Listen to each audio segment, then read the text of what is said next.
오늘은 우리 청년센터에서 여러 가지 내용으로 여러분들의 어, 황금 같은 생애 주기 동안에 황금 같은 시간을 보내실 수 있도록 내용을 만들어 봤는데요. 여러분들이 지금 제가 보니까 20대부터 40대 중반까지 다양하게 이렇게 포진이 돼 있더라고요. 이제 그거에 맞춰가지고 나이별로 다 재무 설계를 재무와 관련된 어떤 재무 계획을 세우는 건 사실 불가능하지만 통틀어서 우리가 청년기라고 생각을 하고 자료를 준비했으니까 그 내용 일단 참고해 주시기 바랍니다. 자, 살짝 안내 멘트 좀 드리고 시작하도록 하겠습니다.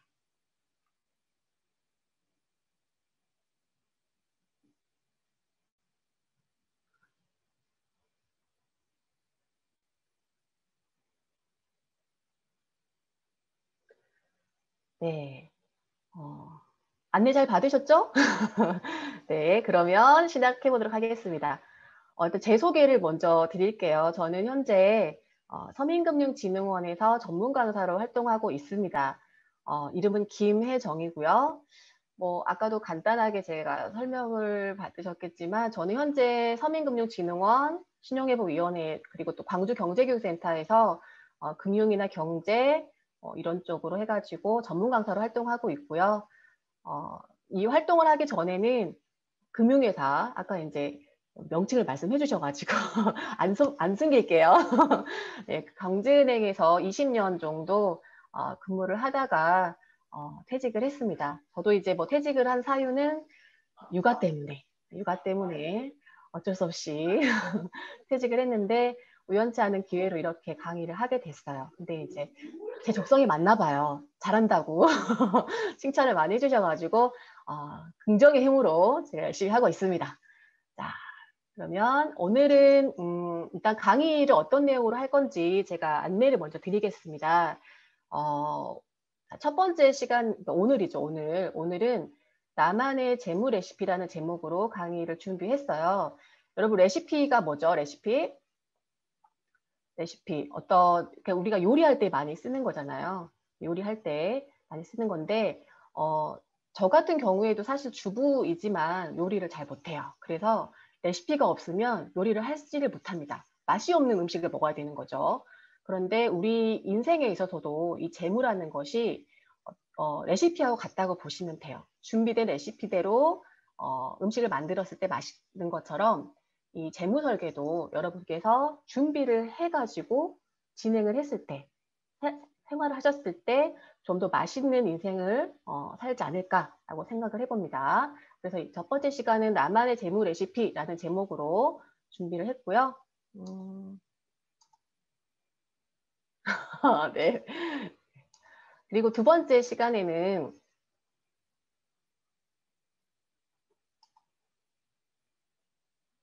왜 안 넘어가니까. 네.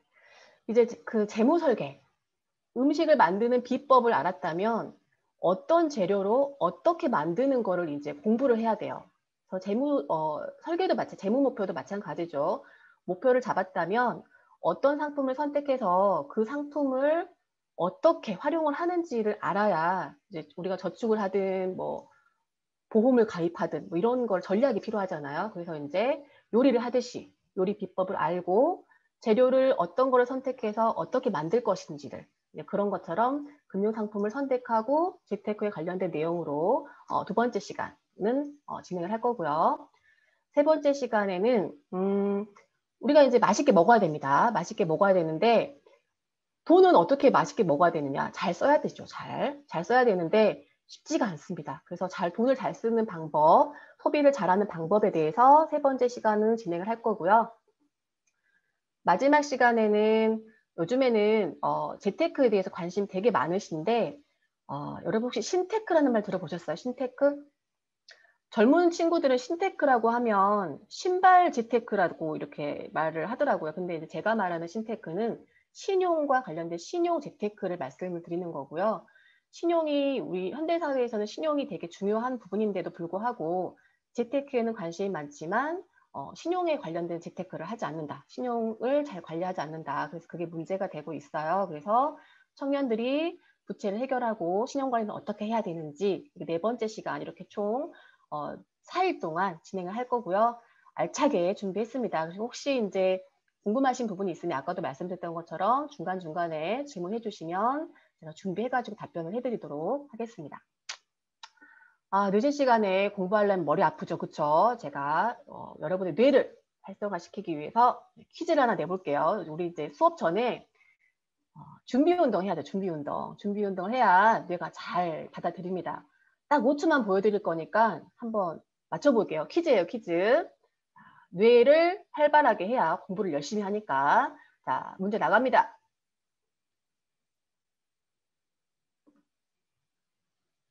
5초가 방금 너무 빨리 끝났나? 다시.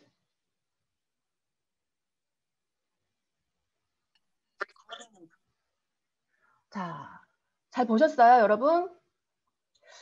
제가 너무 이제 뭐죠? 두 번을 보여드려가지고 잘 맞추실 것 같은데, 자, 기억을 하셨다면,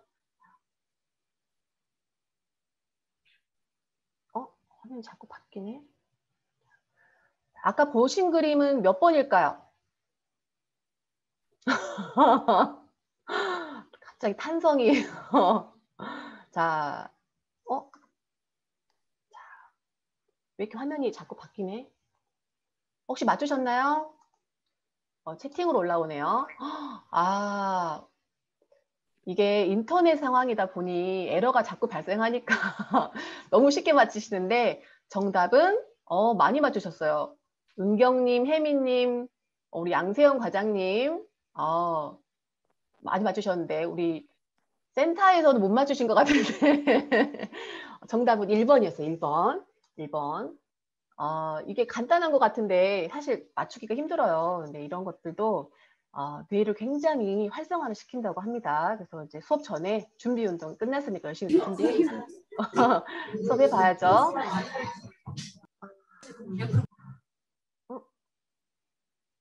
화면이 안 넘어갑니다. 화면이 왜 안 넘어가죠? 네. 일단 우리가 수업을 하기 전에 금융이 왜 필요한 건지에 대해서 한번 생각을 해보도록 합시다.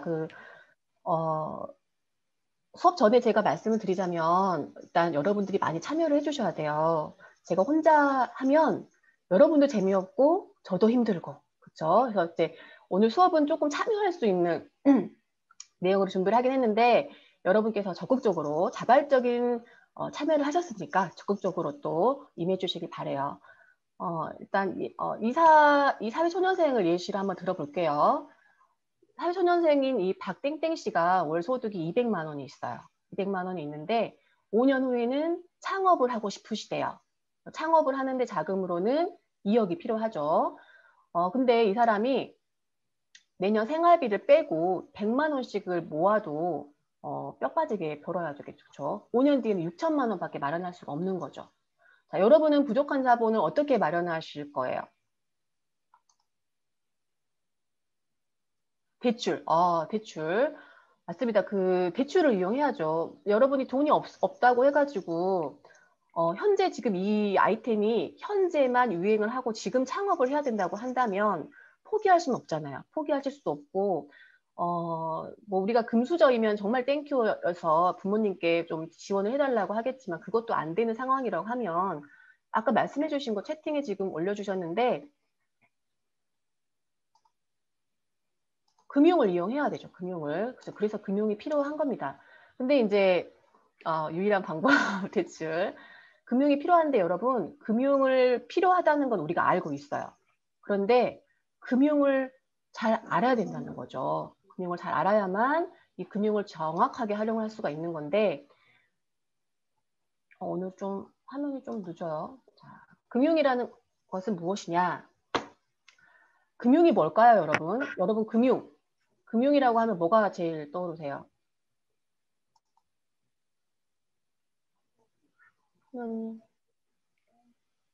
왜 오늘 화면이 자꾸 왔다 갔다 해요? 보통 금융이라고 하면 맞아요. 채팅창에 올려주신 것처럼 이자, 돈, 뭐 이 정도로 하는데 사실은요. 금융이 줄임말입니다. 줄임말. 어떤 것의 줄임말이냐면 자금의 융통. 그쵸. 빌리고 갚고. 딩동댕입니다. 딩동댕. 자금을 필요한 사람에게는 자금이 있는 사람은 은행에 돈을 맡기고 또 그 돈을 필요한 사람에게 돈을 빌려주고 이렇게 서로 자금이 왔다 갔다 하는 자금이 융통되는 과정을 금융이라고 해요. 그래서 금융에 대해서 정확하게 알아야 한다는 건데 안타깝게도 우리나라는요. 금융에 대해서 잘 몰라요. 금융에 대해서 잘 모르는데 그거를 이제 예시로 한번 표를 한번 봐볼게요. 오늘 이렇게 PPT가 잘 안 넘어가요. 자, 이거는 보시면 세계 주요국들의 금융 이해도를 그래프로 나타낸 거예요. 우리나라 보이시나요? 여러분 어떤 느낌을 받으셨어요? 우리나라 이미 이제 1인당 소득이 3만 불 이상 돼서 선진국이라는 타이틀을 안았음에도 불구하고 세계 주요국의 금융 이해도에 비해서 상당히 뒤처져 있습니다. 그 이유가 뭐 우리나라 교육 환경 때문에 그렇기도 하겠지만 그런 것들을 감안하면 그래도 우리 영광청년센터 분들은 굉장히 관심이 많으신 거죠. 그렇죠? 이런 상황임에도 불구하고 우리가 금융을 잘 이해해야만 금융 활용을 잘 할 수 있다는 거예요. 우리 현실이 이렇다는 거. 그래서 금융은 우리 삶에 어떤 목표가 있다고 한다면 그 목표를 달성하고 성장하기 위해서 꼭 필요하기 때문에 이런 금융에 대해서 정확히 알아야 되고 금융교육도 필요하다. 이거 이제 뭐 서론이었습니다. 서론. 금융을 알려면 금융 역량을 키워야 해요. 금융 역량을 키워야 하는데 금융 역량은 세 가지로 구분을 합니다. 먼저 금융 태도. 금융 태도라고 하는 것은 뭐냐면 이런 거죠. 뭐 금융에 대해서 얼마나 알고 있는지, 예금이 뭐고 적금이 뭔지 그 비교를 할 수 있고 단리가 뭐고 복리가 뭔지 비교를 할 수 있고 그렇죠? 우리가 예금자 보호제도는 무엇이고 이런 것들에 대한 금융의 전반적인 지식이라고 한다면요. 자, 금융 태도는 얼마나 내가 금융에 관련돼서 호의적인가라는 거죠. 그 호의적인가 뭐 예를 들어서 펀드나 주식을 하는데 나는 그런 건 정말 싫어요 하면은 호의적이지 않은 거잖아요. 그런 것들의 태도, 이런 태도, 그리고 그것을 행동으로 옮길 수 있는지 없는지 실천 여부를 행동으로 나누는데, 자, 여기서 제가 이제 보여드리는 건 왜 보여드렸을까요, 여러분? 여러분의 금융 역량을 한번 테스트 해보도록 하겠습니다. 사실 별것도 아닌데, 이런 거 굉장히 열심히 하고 싶죠, 그쵸? 한번 테스트 해보도록 하겠습니다. 네, 우리가 대면으로 할 때는 저희가 종이를 드리고 체크를 해보면 좋을 텐데 비대면이다 보니까 이렇게 준비됐으니까 이해해 주시고요. 금융 지식과 관련된 부분 그리고 금융 태도와 행동으로 관련된 부분은 나눠져 있어요. 본인들이 스스로 자발적으로 한번 체크해 보시겠어요? 한번 해보시겠어요? 체크카드는 예금 계좌에 잔액이 부족하면 사용할 수 없다. OX 휴대폰 사용료를 연체하는 것은 신용등급 하락에 영향을 주지 않는다.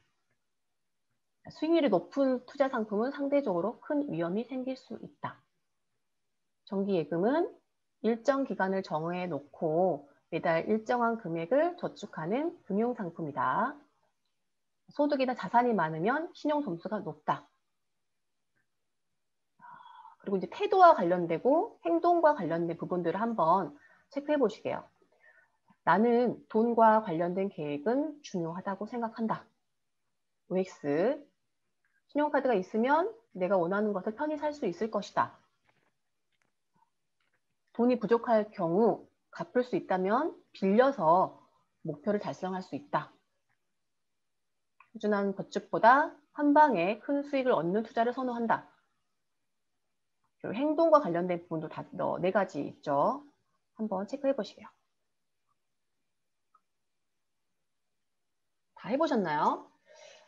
일단 금융 지식과 관련돼서는요. 뭐 이거는 사실 뭐 정답이라고 뭐 할 수도 없겠지만 체크카드는 예금 계좌에 잔액이 부족하면 사용할 수 없죠. 그렇죠? O입니다. O. 사실은 체크카드가 잔액이 없어도 승인이 나는 경우가 있긴 합니다. 어떤 경우냐면 뭐 교통카드로 이용을 했다거나 뭐 체크카드가 잔액이 부족했을 때 신용카드로 전환이 되는 카드를 뭐 하이브리드 카드라고 해가지고 사용을 한다거나 이런 경우를 제외하면 전반적인 경우를 사용할 수가 없는 거죠. 그리고 두 번째는 X, 영향을 줍니다. 그리고 세 번째는 생길 수 있어요. O, 네 번째 X. 일정 기간을 정해놓고 매달 일정한 금액을 저축하는 걸 뭐라 그러죠? 정기예금. 정기예금이 이제 X. 자, 요게 X예요. 정기예금이 아니고 정기적금. 적금이라고 합니다. 네네네. 그리고 소득이 많으면 신용 점수가 높을까요?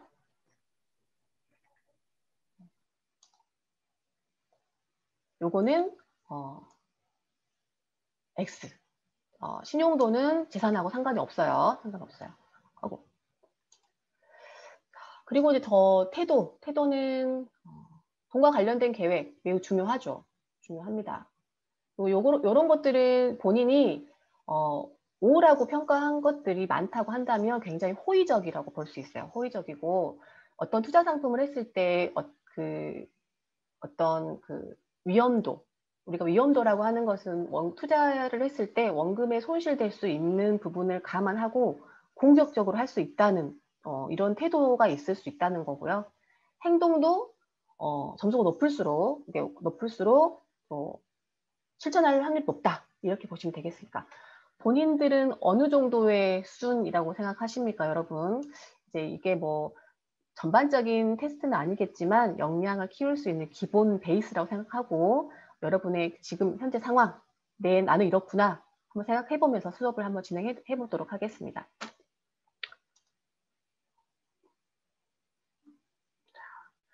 여러분 현재 여러분의 모습은 어떻다고 보세요? 여러분 시간이 쭉 지나가고 있는데 어떻게 변해 왔습니까, 여러분? 여러분의 삶은 지금 20대는 아직 뭐 준비가 시작이니까 그렇지만 제가 봤을 때 우리 이 생애들은요 거의 비슷한 것 같습니다. 중학교 졸업하고 고등학교 졸업하고 또 어떤 분들은 고등학교 졸업하고 사회생활을 바로 했을 수도 있고 아니면 대학을 가서 뭐 진학을 했을 수도 있지만 어찌됐건 졸업하면 직장 생활을 하고 직장 생활하고 나면 또 결혼하면 또 집 사고 애 낳고 애 낳으면 또 애 가르치려고 학자금 준비하고 뭐 등등등의 이런 모습들은 거의 비슷한 것 같아요. 우리들이 사는 모습들은 거의 비슷합니다. 하지만 그 안에서 하나하나 좀 다른 모습들이 있잖아요. 이런 일생의 주기들은 거의 비슷한 모습이지만 삶의 모습이 다 다르다는 거죠. 그래서 우리가 이 삶의 모습이 다 다르기 때문에 우리가 그 돈과 관련된 이 재무 목표는 다 달라야 된다는 거예요. 그 전에 이제 우리가 생애 주기라는 걸 한번 살펴보도록 하죠. 생애 주기 방금 말씀드렸던 것처럼 태어나서 공부하고 청년이 돼서는 직장 구하고 직장 구해서 결혼하고 이렇게 다 바뀌죠. 이런 것들을 생애 주기라고 하는데요. 이렇게 시간이 흘러가는 것과 동시에 삶이 변화하는 모습을 단계로 구분한 거를 생애 주기라고 해요.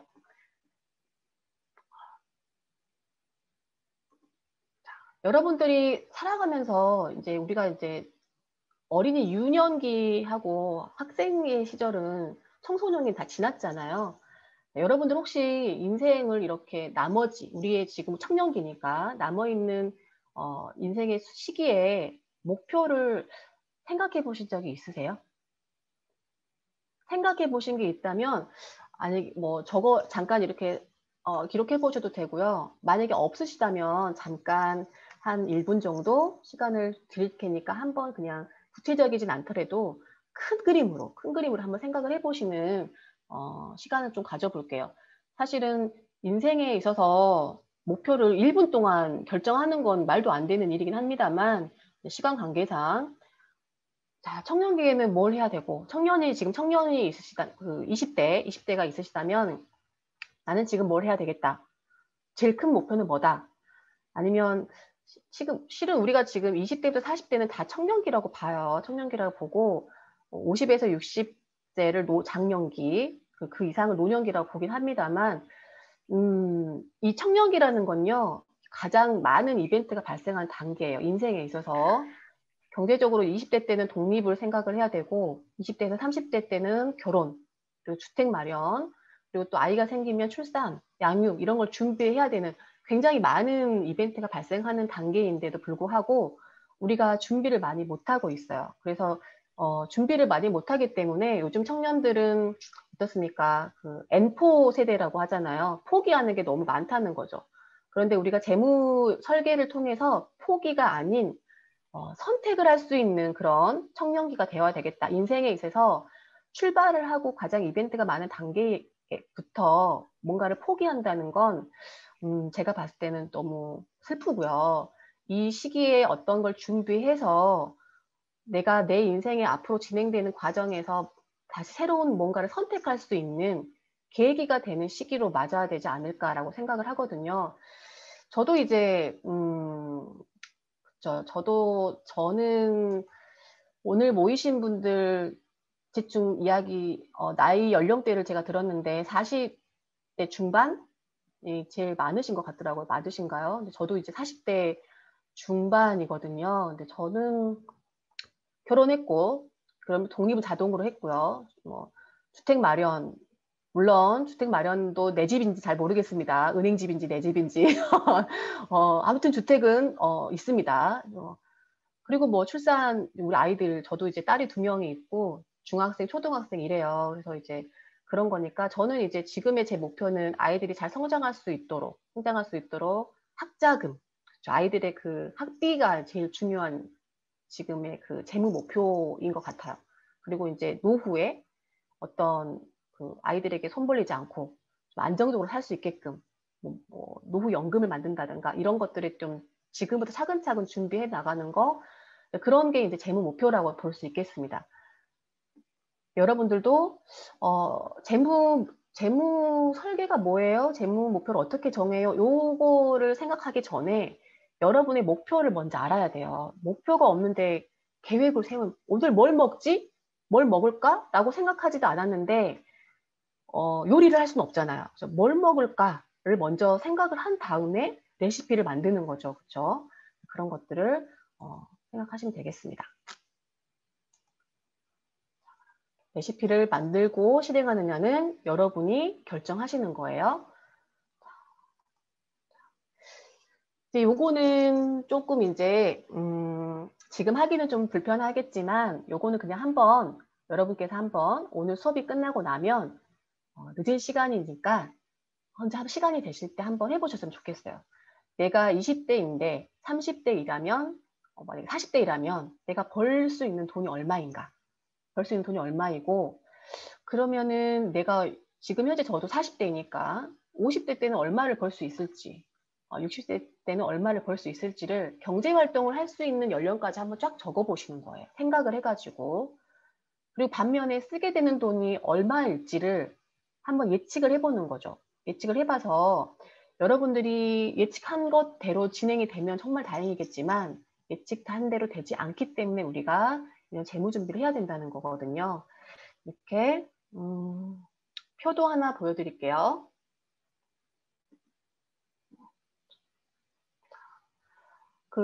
아까처럼 그 나이별로 해가지고 대략적인 금액을 한번 생각을 해봤다고 한다면 이거를 한번 여러분의 그래프로 한번 만들어 보세요. 여러분의 그래프를 만들어 보고 내 그래프는 이렇구나 라고 출발을 할 거예요. 이렇게 출발을 하게 되면 아마 이런 식으로 비슷하게 나올 거예요.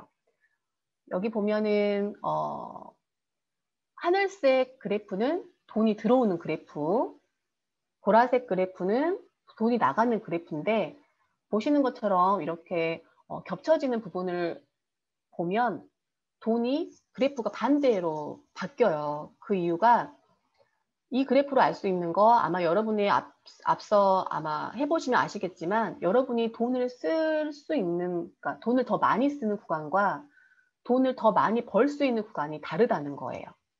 돈을 많이 벌 수 있는 구간, 이거는 뭐 통계치니까 여러분의 표하고 좀 다르게 나올 수는 있겠지만 자, 이 표에서 우리가 알 수 있는 거, 지출은 있고 소비는 있는데 이게 같지가 않다는 거예요. 어느 순간에는 지출보다는 돈을 더 많이 모을 수 있는 구간이 반드시 있습니다. 근데 이때 어떤 걸 해야 되느냐? 예기치 못한 상황이 발생하는 거죠. 우리가 60세 중반이 넘어가면 수입보다는 지출이 늘어나는 구간이기 때문에 이 구간을 대비해서 수입이 더 많은 시기에 미리 대비를 하는 것이 중요하다는 겁니다. 이게 이제 재무 설계를 하는 것의 필요성, 가장 큰 이유라고 보시면 돼요.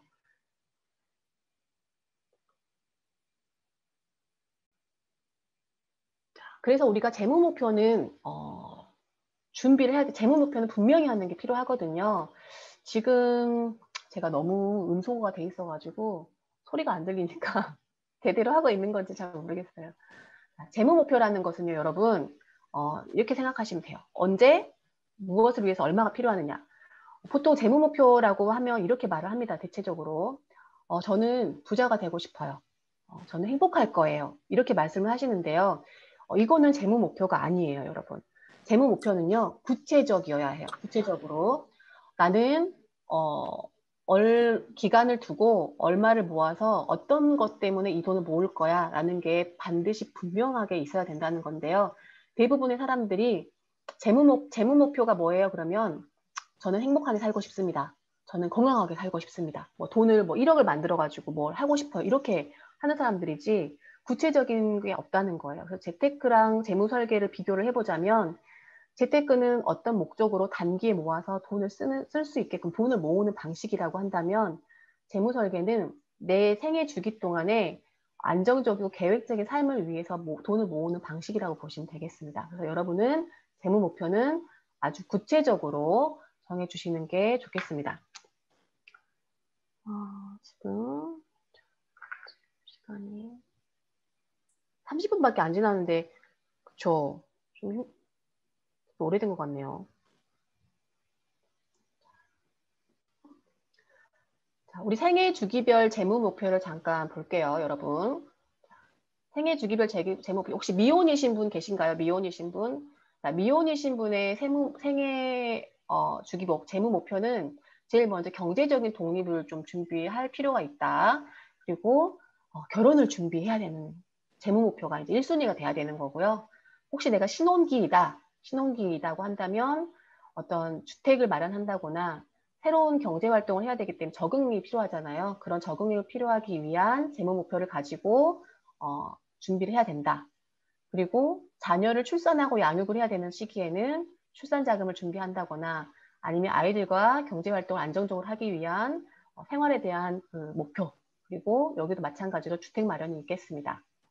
그 자녀가 학교에 다니는 시기에는 교육 자금을 마련하고 주택을 전세라고 한다면 구매를 한다거나 아니면 현재 지금 살고 있는 집보다 조금 더 큰 집으로 옮길 수 있는 그런 계획을 세우는 것이 기본적인 목표라고 보고요. 자녀가 성년기에는 내가 은퇴 준비를 해야 됩니다. 은퇴라는 게 사실은 나이에 제한이 없어요. 저도 여러분은 은퇴를 어느 정도 몇 살 정도에 생각하고 계시나요? 저는 은퇴를 안 하고 싶어요. 왜냐하면 돈도 돈이지만 사람이 일을 하는 게 굉장히 중요하잖아요. 그래서 이런 것들은 하지만 노년에는 우리가 은퇴를 안 하고 싶다고 안 할 수 있는 부분은 아니기 때문에 이거를 이제 자녀가 성년기 때 차근차근 준비를 해야 된다는 거죠. 그리고 자녀가 독립을 하고 내가 이제 은퇴를 했다고 하면 은퇴 생활을 보낼 수 있는 것들에 대한 설계가 필요하다고 보겠습니다. 그래서 이제 생애 주기에 있어서 기본적으로 재무 목표는 똑같습니다. 결혼하고 아이 낳고 집 마련하고 내가 은퇴해서 편안하게 살 수 있을지 그게 크게 큰 그림으로 보면 되겠습니다. 이거는 화면이 안 바뀌었어요. 그리고 이제 우리가 재무 설계, 재무 목표를 위해서 어떤 비법을 마련을 한다 하면 기본적으로 들어가야 되는 양념이라는 게 있어요. 양념. 불고기를 하려면 기본적으로 간장이 들어가야 되는 것처럼 이 재무 목표에 대한 레시피에도 기본적인 요소들이 있습니다. 그래서 이제 거기는 신용회복위원회에서 이제 뭐 재무 관리를 때 필수 요소 해가지고 정해놓은 게 있는데 스마트하다고 해서 앞에 철자만 따가지고 스마트한 재무 목표라고 정해놨더라고요. 영어는 안 읽으려고요. 제가 이제 영어 발음을 하면 저희 딸도 웃어요. 그래서 이제 여러분들도 웃으실까봐. 여러분 혹시 그 BTS 리더 이름 아세요? 리더 이름 몰라요. 몰라요? 제가 이제 그 RM이라고 했더니 저희 딸들이 어머 엄마 무슨 RM이에요? RM이지 그러는 거예요. RM이지. 제가 이제 옛날 사람이다 보니까 발음이 안 좋아요. 그래서 영어 발음 안 할게요. 여러분이 알아서 읽으세요. 자, S는 구체적인 목표가 있어야 된다. 재무 목표를 세우려면 막연한 게 아니고 구체적으로. 나는 현재 뭐 1년이 있다. 여행 경비를 만들어야 되면 뭐 1년 있다가 50만 원을 써야 된다. 100만 원 써야 된다. 그럼 1년 동안에 여행 경비, 물론 이건 인생의 목표이긴 하지만 예를 들면 그렇다는 거예요. 1년 안에 50만 원을 마련하기 위해서 나는 한 달에 얼마씩을 적금해야겠다. 이런 식으로 구체적이어야 된다는 거예요. 구체적으로, 재무 목표는 구체적으로. 자, M. 요거 재무 목표는 양이나 횟수로 측정 가능해야 합니다. 그러니까 예를 들면 한 달에 10만 원 저축 뭐 이런 식으로 명확한 금액이나 횟수가 있어야 된다는 거죠. 1년에 300만 원씩 이게 아니라는 거예요. 1년에 300만 원씩이 아니고 한 달에 30만 원씩 12달 이런 식으로 양이나 횟수로 측정 가능하게 세우셔야 된다는 거예요. 세 번째는 A, 재무 목표를 너무 막연하게, 너무 이제 거대하게 작성하는 거죠. 달성하기도 안 되는데 내가 지금 건물을 사야 되는데 한 100억을 만들어야지 뭐 이런 거는 사실 달성하면야 좋겠지만 목표로 세우기는 조금 힘든 부분이 있잖아요. 그렇죠? 그래서 이런 것들보다는 내가 현재 내 상황에서 달성 가능한 구체적인 목표를 세워야 된다는 게 중요하겠습니다. 그리고 자신의 가치에 부합하게 추구하는 바가 있다면 그거와 밀접하게 연관을 해가지고 나는 집을 살 계획이 없어요. 요즘에 뭐 집값도 비싸기도 하고 뭐 1인 가구가 많이 늘어나고 있어서 집은 이제 한 10년 후에는 의미가 없을 거야라고 생각한다면 굳이 주택 마련하지 않아도 되는데 주택 마련에 대한 재무 목표를 세우고 돈을 마련할 필요는 없는 거죠. 그렇죠? 자신의 가치 요즘에는 뭐 모르겠어요. 그 지방은 아직 그런 거는 없는데 수도권에 있는 젊은 친구들은요. 집을 안 산대요. 집을 안 사고 뭘 하냐면 차박 같은 걸 할 수 있는 큰 뭐라고 그러죠? 그런 승합차 같은 거? 그런 걸 산다고 그래. 집 대신에. 그런 친구들한테 야, 너 집 사야 돼. 집 사야 되니까 너 지금 20대이고 집을 사야 되니까 집을 사기 위해서 얼마씩 저축을 해야 돼. 이렇게 말을 하면 가치하고 좀 안 맞는 거잖아요. 그 친구들이 생각에서는 우리 세대는 집보다는 이렇게 뭐 자유롭고 뭐 이런 집의 가치가 그렇게 중요하지 않다고 생각하는 사람들도 있으니까요. 자기의 가치에 좀 부합되는 부분이 있어야 되겠다. 그리고 중요한 거죠. 목표는 정해진 시간 안에 해야지만 동기가 부여되는 거예요. 한 60살 때까지만 하면 될 건데 뭐 이런 걸 하면 동기부여가 되지 않잖아요. 그래서 정해진 시간을 안에 최선을 다할 수 있게끔 그래야만이 이 재무 목표를 성공하기 위한 노력을 할 수 있는 건데 시간이라는 게 없으면 너무 이제 성공을 하기 위해서 조금 더 멀어질 수 있다는 거죠. 그래서 우리가 재무 목표를 세울 때는 구체적이고 횟수로 측정하거나 양으로 측정할 수 있는 가능이 있어야 되고 내 가치에 맞게끔 정해서 정해진 시간 안에 달성할 수 있게끔 정하는 게 중요한 것 같습니다. 이렇게 이제 재무의 목표의 요소들도 알아봤다면 우리가 재무 목표를 해야 해요. 이제는 여러분이 해야 한다는 거죠.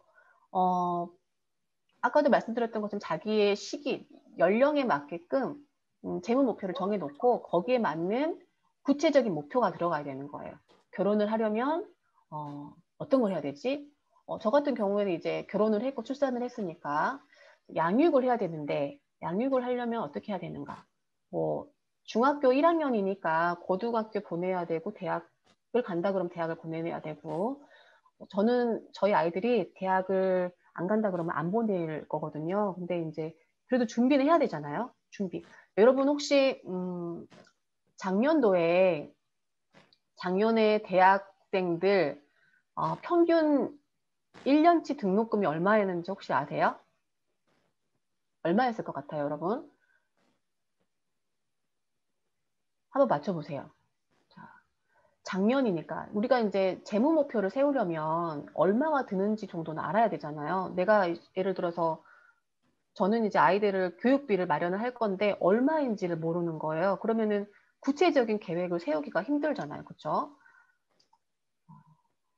8에서 900만 원. 네, 8에서 900만 원. 대략 맞습니다. 작년 기준으로 했을 때요. 또 등록금만요. 등록금만. 작년 기준으로 2020년도 기준으로 했을 때 사립대의 경우에 평균 1년 평균 한 700만 원 정도 들었다고 해요. 700만 원. 그리고 뭐 국공립대의 경우에는 한 420만 원 정도. 그리고 뭐 교육대 같은 경우에는 한 300 한 중반 정도. 그렇죠? 내가 우리 아이가 너무 공부 잘해가지고 의대를 간대요. 그러면 1년에 기본적으로 한 1,200만 원 정도가 든다고 합니다.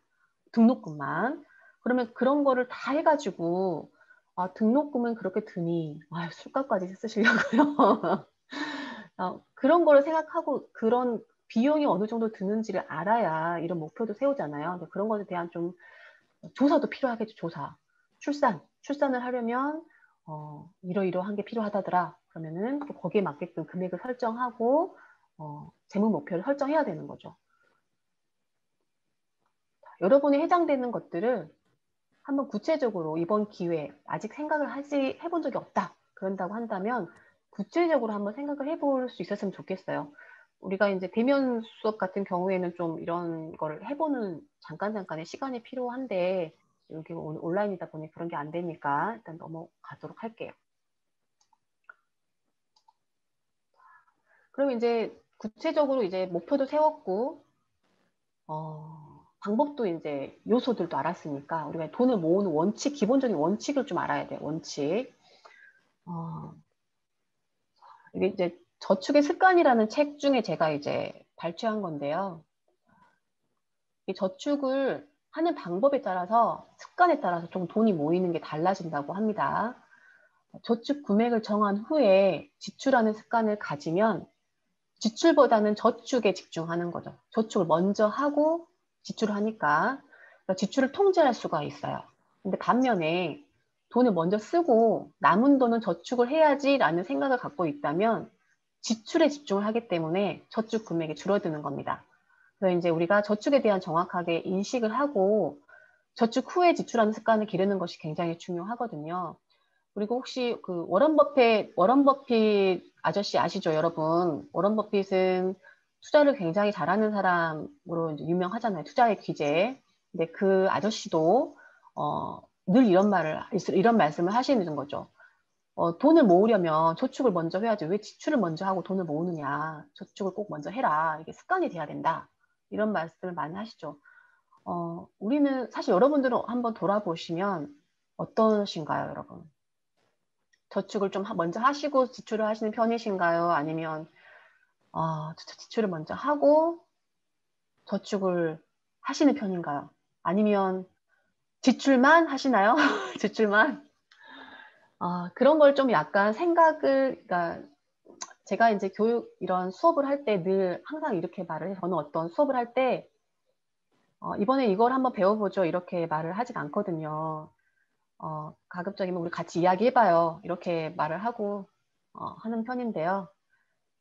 저축할 돈이 없으면 안 되는데요. 일단 저축하는 원칙은 잘 알아요. 이런 돈을 모으려면 기본적인 원칙이 있어야 돼요. 근데 그런 말씀 많이 하시죠. 저도 그런데 제가 강의를 하면 제일 많이 말씀하시는 게 이거예요. 먹고 죽을래도 지금 돈이 없어서 먹고 죽을 수도 없는데 무슨 저축이냐라고 하시는데 여러분 이제 이 시간에도 물론 잠깐 말씀을 드리자면 여러분 돈에도 이름이라는 게 있답니다. 돈에도 이름이라는 게 있어서 여러분이 주어진 이름대로 그 돈이 쓰인대요. 이런 말씀 혹시 들어보셨어요?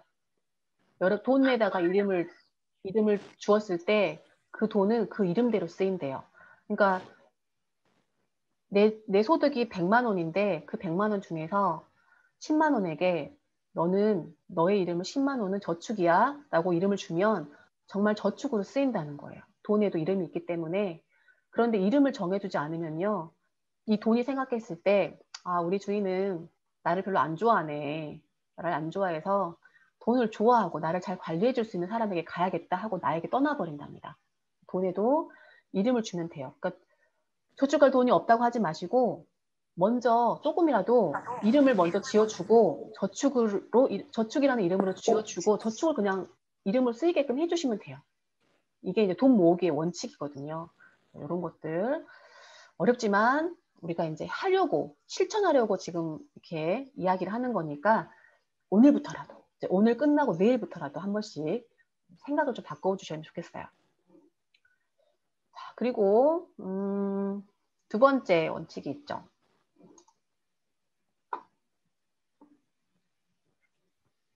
왜 화면이 안 나오죠?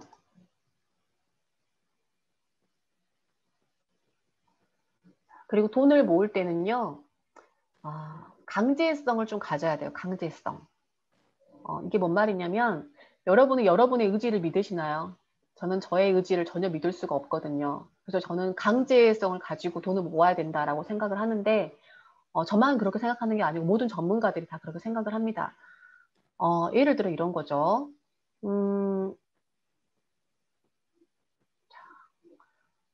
여기 이제 두 사람이 있어요. 두 사람이 있는데 이제 이 김소비 씨라는 사람은 이번 달은 5만 원이 남았으니까 5만 원 저축을 하고 다음 달에도 돈을 다 써버려서 돈 저축할 게 없네요. 그리고 3월 달에는 3만 원 남았어요. 그래서 저축을 했습니다. 이런 식으로 임의대로 저축을 하면 이 사람이 1년 동안 모은 돈이 40만 원이라고 하는 거예요.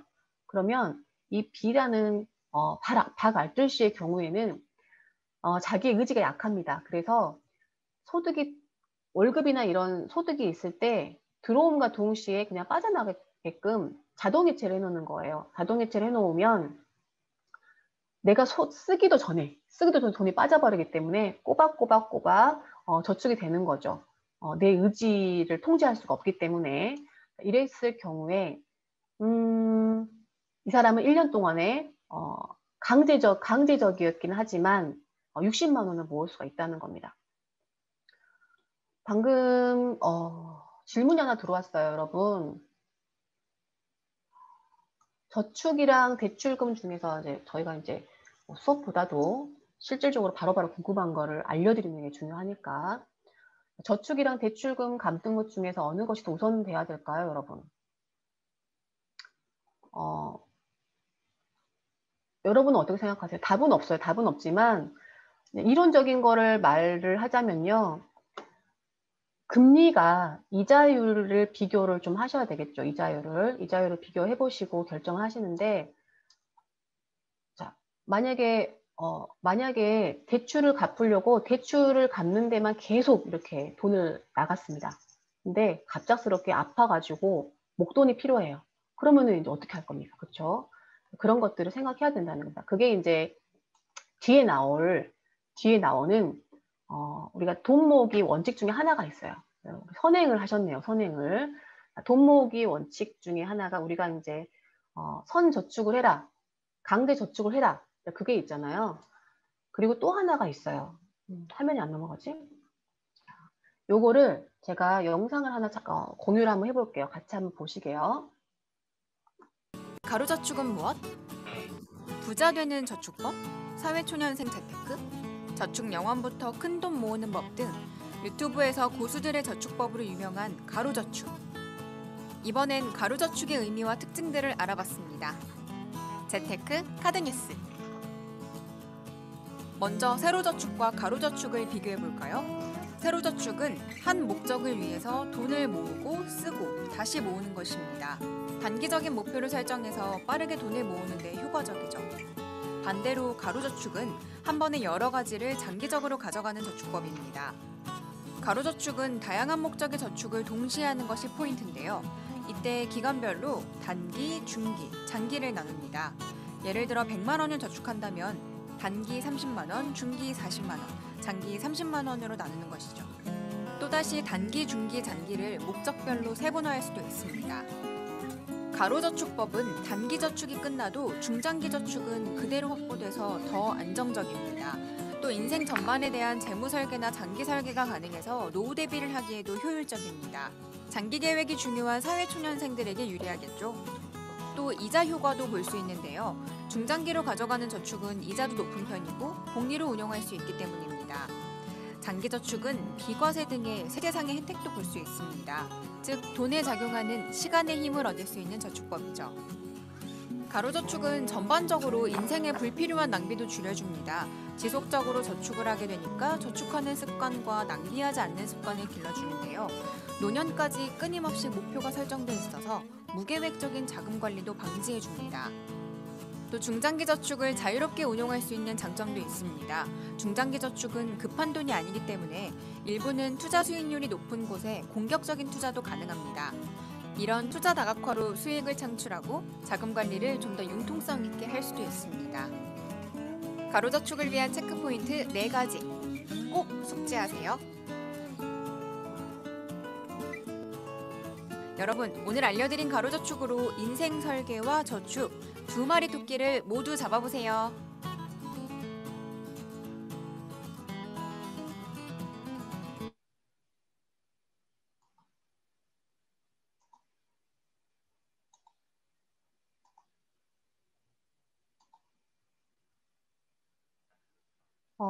이제 간단하게 영상을 보셨는데요. 이게 아까 방금 대출을 먼저 갚아야 될까? 아니면 저축을 먼저 해야 될까? 그것과 좀 연관이 있을 것 같아요. 가로저축과 세로저축의 의미를 이제 좀 살펴보면요. 가로저축은 장기적인 관점에서 보는 거예요. 장기적인 관점에서 내가 노후 결혼자금, 뭐 주택 마련자금, 노후자금, 아니 여기에가 뭐 대출금 상환, 뭐 이것도 있겠죠. 이런 것들이 여러 가지가 장기적인 관점에서 생애 주기를 목적을 가지고 장기 재테크로 가는 거죠. 그리고 이제 세로 같은 경우에는 단기에, 나는 이 기간 동안에는 이것만 마련해야지, 이 기간 동안에는 이것만 마련해야지. 이런 식으로 목적을 하나를 가지고, 집중해가지고 저축을 하는 방법인데요. 이렇게 하면은 아까 말씀드린 것처럼 세로 저축으로 했을 때는 단기에 대한 목표 달성을 하기는 굉장히 유리하겠죠. 유리한데, 이 자금을 위해서 하나에 올인을 하면 다른 일이 터졌을 때, 대처하기가 좀 힘들 수가 있다고 보시면 되겠습니다. 그래서 이제 세로 저축보다는 가로 저축의 방식으로 대출금을 상환하더라도 대출금 상환 내 소득에서 뭐 비중이 있겠죠. 나이별로 비중이 있겠죠. 나이별로 비중을 두고 이 시기부터 이 시기까지는 대출금 상환을 뭐 몇 퍼센트를 하고 그 이후에는 몇 퍼센트를 하고 또 그것만 가지고 가는 게 아니고 그 중에는 또 노후 자금도 일부가 있어야 되겠고 이런 식으로 가로저축 방식으로 진행을 해주시는 게 더 바람직하지 않을까라고 생각을 합니다. 예를 한번 들어보죠. 2가지가 똑같은 경우인데 가로저축 같은 경우에는요. 조금 더 뭐랄까요? 복리의 효과가 좀 있다고 보시면 되겠습니다. 예를 들어서 우리가 한번 비교해보죠. 100만 원을 가지고 내가 10년 동안 적금을 한다고 생각을 해볼게요. 10년 동안. 그리고 이제 이자율은 동일하다고 생각할게요. 이자율과 소득세는 동일하다고 이제 생각을 하고 비교를 해봤을 때 납입 원금이 100만 원을 매년 1년씩 반복해가지고 10번을 하면 10년이죠. 그리고 가로저축 방식으로 100만 원을 20만 원, 30만 원, 50만 원을 쪼개서 20만 원은 1년씩 돌려가지고 10번을 하면 이것도 반복을 하면 10년, 30만 원은 5년 할 거니까 2번 반복하면 10년이겠죠. 이런 식으로 반복을 해가지고 분산해서 목적별로 저축을 했다고 생각했을 때 이런 것들은 가로저축의 경우 10년 후에 내가 한 1억 2,900 정도를 만들 수 있어요. 그리고 세로저축 같은 경우에는 똑같이 100만 원을 10년 동안 저축을 했지만 이게 한 1억 2,100 정도, 약 780만 원 정도 차이가 있어요. 그러니까 똑같은 100만 원을 10년 동안 저축을 했어도 어떤 방식으로 했냐에 따라서 이자 금액이 달라질 수 있는 가장 기본적인 큰 차이점을 주는 이유는 가로저축의 경우에는 복리 효과를 누릴 수 있기 때문에 그래요. 복리 효과. 복리 효과는 기본적으로 다 이해하시죠? 그쵸? 원금이 있다 그러면 원금의 이자가 붙고 그 원금이 이자 붙은 금액을 다시 원금화 시켜서 또 이자가 붙고 이런 방식으로 진행이 되다 보니까 가로저축의 경우가 더 오히려 똑같은 저축을 했을 때에 비해서 더 유리하다. 그래서 장기로 갔을 때는 장기적인 재무 목표는 우리가 장기적으로 봐야 되는 거잖아요. 1, 2년에 끝나는 게 아니기 때문에 장기적으로 봤을 때는 세로 저축을 하는 것보다도 가로 저축을 하는 것이 더 유리하다라고 이제 말씀을 드릴게요. 세로 저축은 대신에 단기 목적을 실천을 해야겠다. 이럴 때는 반드시 필요하겠죠.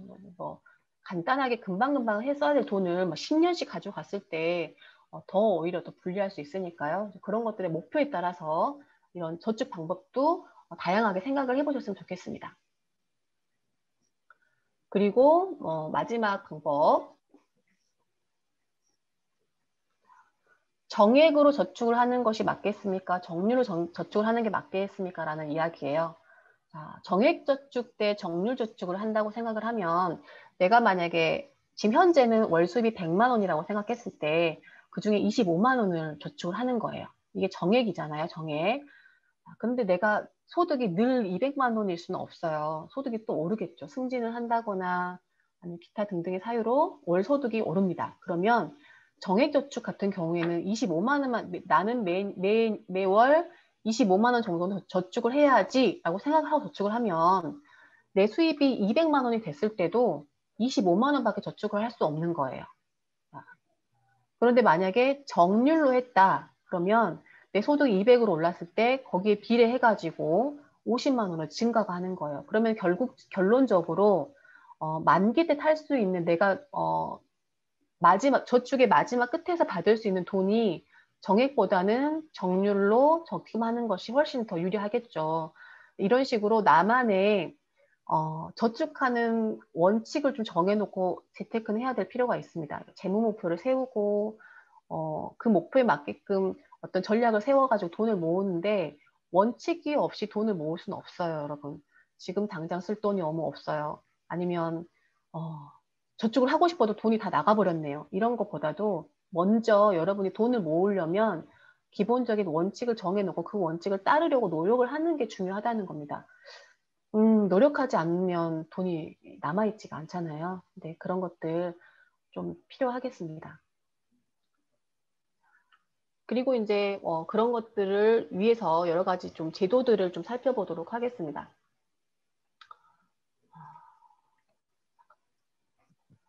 청년들을 위한 뭐 이런 것들 좀 알아두면 좋겠죠. 청년들을 위해서 어떠한 제도들을 조금 하고 있는지 정부에서나 아니면 지자체에서 많은 아마 그런 지도들이 있겠지만 기본적으로 조금 취업과 관련돼서 뭐 한국고용정보원이라든지 온라인 청년센터 여기가 온라인 청년센터 이런 사업도 하시나요?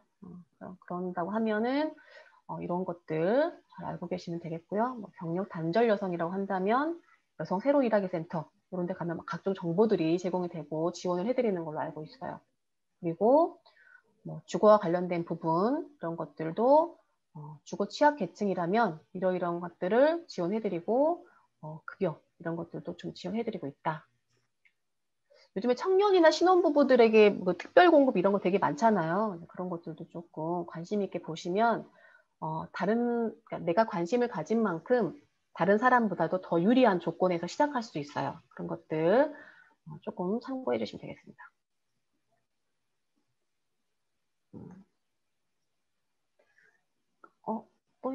그리고 이제 뭐 임신과 출산 관련돼서 국민건강보험공단이나 뭐 고용보험에서 지원해드리는 내용 있고요. 양육 관련해가지고 주민센터, 지역의 건강 가정지원센터 이런 데서도 좀 하고 있다. 뭐 이런 거 정도는 그냥 살짝 팁으로 알고 계시면 도움이 되실 수가 있겠습니다. 사실은 재무 목표는 저도 이제 금융회사에서 20년 동안 일을 했지만 굉장히 좀 어렵기도 하고요. 어렵기 때문에 그러니까 어려워요, 어려워요. 그래서 이제 하기가 되게, 실천하기가 되게 힘들죠. 여러분들 근데 이런 것에 관심이 많긴 하지만 사실 너무 어렵잖아요. 그쵸? 재미도 없고. 근데 우리가 약을 먹을 때 맛있는 것보다는 쓴 약이 몸에 좋다고 하잖아요. 네, 그런 것 같아요. 어려운데 우리가 알아두면 분명히 여러분에게는 분명히 남들보다 도움이 더 많이 받으실 거고 분명히 출발점이 다르다는 거를 확실히 제가 장담을 합니다. 근데 이런 거 좀 힘드시면요. 직접 이렇게 하시기 힘드시면 요즘에 이렇게 그 인터넷상에서 이런 서비스 제공하는 데가 되게 많아요. 저희 선민금융진흥원 사이트에 가셔도 노후 설계를 자가진단할 수 있는 그 탭이 있거든요. 나이 입력하고 기본 정보 입력해가지고 자기가 재무 정보를 입력하면 아, 내 노후는 어떻게 해야겠다라는 걸 조금 예상할 수 있게끔 이런 자가진단 프로그램들도 있고요. 금융감독원에 가시면 참 쉬운 재무진단을 할 수 있게끔 하는 이런 프로그램들도 이제 제공하고 있으니까요. 이런 것들 이제 직접 하시기가 힘드시면 한 번 정도는 해보셔서 아, 내가 지금 내 청년기여도 20대가 있고 30대가 있고 40대가 있잖아요. 그런 것들을 좀 보고 내 현재의 상태의 재무 상태를 알아야만 재무 목표를 설정할 수 있거든요. 그래서 이런 것들 좀 보시고 재무 상태를 알고 조금 대처할 수 있게끔 하시면 좋겠습니다. 국민연금공단 같은 경우에도 재무 설계를 하실 수 있게끔 이런 프로그램들을 진행하고 있으니까요. 이런 것들 좀 알고 계시면 좀 팁으로 좀 도움을 받으실 수 있지 않을까라고 생각을 해요.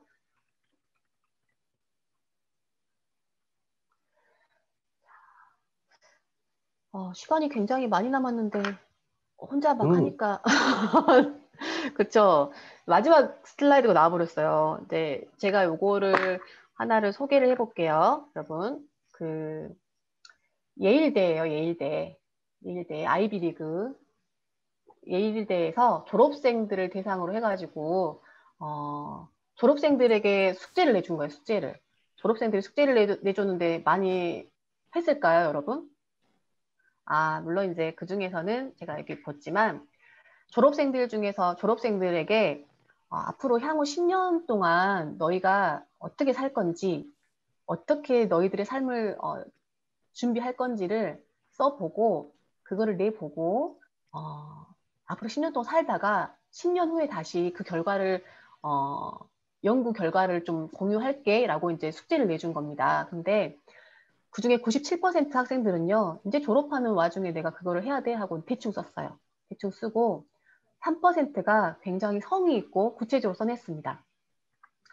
그런데 10년 있다가 이 졸업생들을 다시 이제 연락을 해가지고 연구에 대한 교사 결과를 해봤더니 성의 있게 3%가 썼다고 했잖아요. 이 3% 졸업생들이 그 나머지 97%의 졸업생들의 전부를 합한 것보다 훨씬 더 풍요롭게 살고 있었다고 해요. 이게 어떤 거냐면요. 준비가 그만큼 3%가 성의 있게 어떤 걸 제출했다는 건 목표를 가지고 있다는 거거든요. 목표를 가지고 있었고 그 내가 작성한 그 목표대로 실행하려고 노력을 했다는 거예요. 이 3%들이 97% 전부보다 훨씬 더 풍요롭게 살았다는 거죠. 그러니까 이런 미래의 관점에서 여러분들이 지금 현재보다는 미래의 관점에서 오늘을 준비하고 행동을 할 수 있게끔 하는 여러분만의 지혜가 필요하지 않을까. 여러분들도 늦지 않았습니다. 지금 준비한다면 여러분의 미래가 분명히 풍요롭진 않더라도 남들보다 좀 더 나은 삶을 살려고 지금 우리가 재무 계획도 세우고 재무 목표가 왜 중요하고 이런 거를 알고 있는 거잖아요. 그런 것들이 지금부터 늦지 않았으니까 지금부터 좀 준비를 하는 게 맞지 않을까라고 생각을 해요.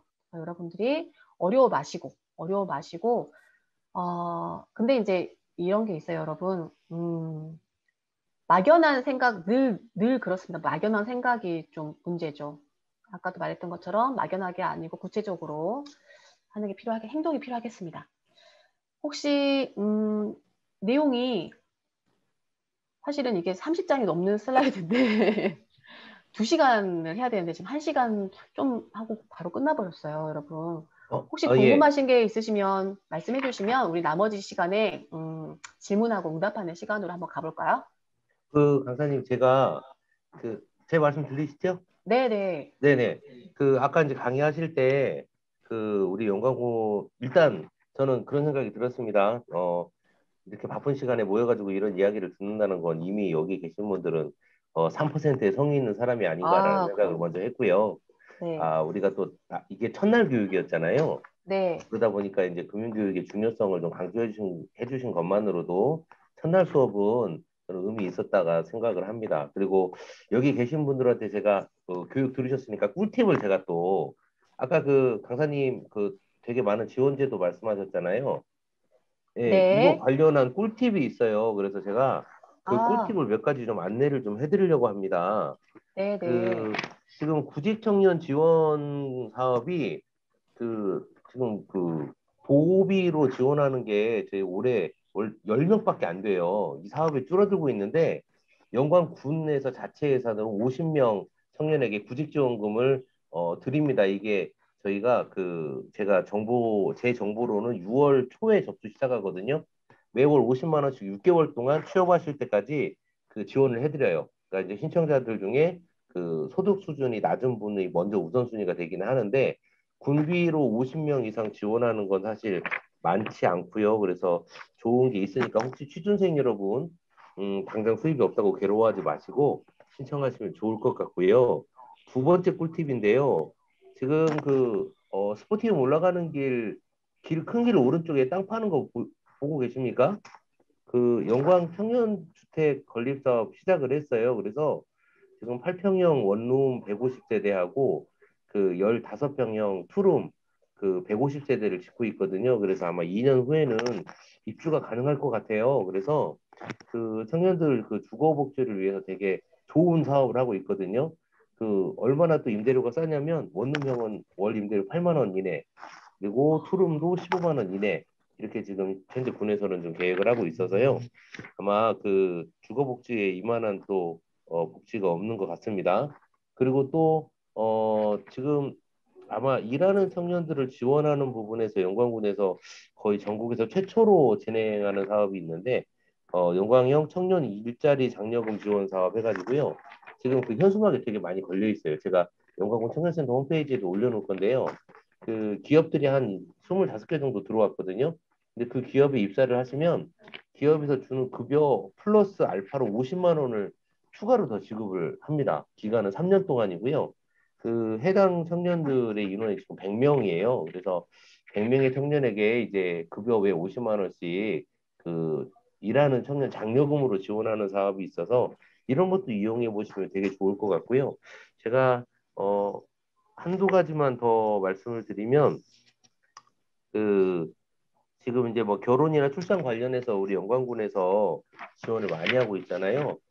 이번에 저희가 이제 또 출산율 1위 네, 달성 아, 기념 와, 이벤트가 또 시작됐어요. 그래서 대단하네요. 네, 출산 지원에 대해서 이제 뭐 아이 낳으면 뭐 일단 결혼부터 가야겠죠. 뭐 결혼 장려금, 출산 장려금 아마 저희가 전국에서 가장 높은 수준으로 지금 지원을 하고 있는 걸 아시죠? 그래서 아마 이런 예산을 잡아놓는 이유가 아이 낳고 결혼하면 500만 원인가요? 네, 출산하면서도 첫 아이 500만 원으로 알고 있는데 이제 뒤로 갈수록 출산 장려금이 커지죠. 아마 결혼하면서 경제적인 부담이 많은 것이 결혼 직후에 많다 보니까 아마 군에서도 이런 데 신경 쓰고 있는 것 같아요. 그래서 재무 설계하실 때 이런 지원금을 반영한다면 좀 더 용이한 재무 설계가 가능하지 않을까 뭐 이런 생각이 들어서 갑자기 끼어들어서 꿀팁을 말씀드렸습니다. 이상입니다. 아, 정말 좋은 영광군이군요. 아, 네. 그러니까, 저는 아이 낳을 때 그런 게 좀 없어가지고. 네. 참 안타깝네요. 그쵸. 정말 좋은 정보 감사합니다. 이제 우리가 이번 시간에는 사실은 조금 어려운 내용일 수도 있고요. 여러분이 오픈마인드였다고 한다면 어떤 내가 생애에 있어서 다시 한번 생각해 볼 수 있는 기회였다라고 저는 이제 생각을 합니다. 그래서 이제 오늘 이제 숙제를 어떻게 내줄까요? 숙제를 내줘야 될까요? 우리 이제 4일 동안 만나야 되니까, 오늘 이제 마무리를 하시면, 내가 이제 기획하고 있는, 아니면, 목표하고 있는 가장 큰 재무 목표가 무엇인가를 한번 고민해 보시게요. 그래서 우리가 내일은 그 금융상품을 선택하고 어떻게 재테크 전략을 해야 될지를 알아봐야 되잖아요. 근데 목표가 없는데 어떻게 재무 상품을 선택하겠습니까? 그쵸? 내 목표는 노후에 그러니까 안락하게 사는 게 내 목표야라고 한다면 거기에 맞는 재무 상품, 그 금융 상품 선택을 해야 맞잖아요. 참고로 저 같은 경우에는 직장을 다니다가 경력 단절, 뭐 자발적이긴 하지만 경력 단절이 됐잖아요. 그리고 이제 뭐 제2의 직업을 가지고 있지만 직업이 있긴 하지만 예전에 직장 생활을 할 때와는 다른 거죠. 프리랜서니까. 그러니까 과거보다 훨씬 더 많은 생각을 하게 돼요. 실은 은행 다니면서 뭐 자산 관리 해드리고 뭐 어느 정도 주택 관리자로서 어떤 그 굉장히 체계적으로 살았다고 생각을 했지만 사실은 안정적인 생활을 했기 때문에 사실 많은 생각을 더 안 했던 것 같아요. 그런데 불안정한 생활을 하다 보니 더 재무나 이런 것에 대해서 다시 리밸런싱을 하는 계기가 됐거든요. 여러분들도 저처럼 리밸런싱을 할 수 있는 계기가 필요하지 않을까. 이 시기가 이런 그 여러분 자발적으로 이렇게 힘든 시간에 자발적 신청을 해서 수업을 하시는 이유가 그거라고 생각을 해요. 여러분들도 다시 한번 생각을 해보고 관심을 가지고 시작할 수 있는 계기.